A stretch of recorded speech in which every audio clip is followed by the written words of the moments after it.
طالب علم رہنے کے فائدے۔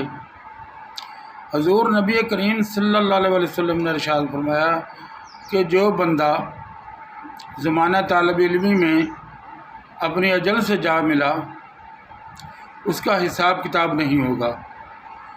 کیونکہ ابھی تو وہ علم حاصل کر رہا ہے، علم ہوگا تو عمل ہوگا،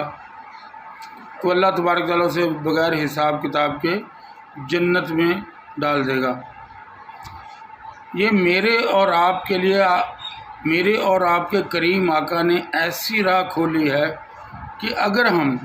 ایک آیت ایک حدیث روزانہ پڑھیں، اس نیت سے پڑھیں کہ میں دین سیکھ لوں، پھر اس پہ عمل پیرا بھی ہو جاؤں، تو یقین کے معنی یہ سیدھی جنت کی ٹکٹ ہے۔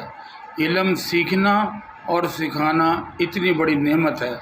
کہ جو بندہ بھی اس پہ کاربند رہے گا وہ کامیاب ہوگا۔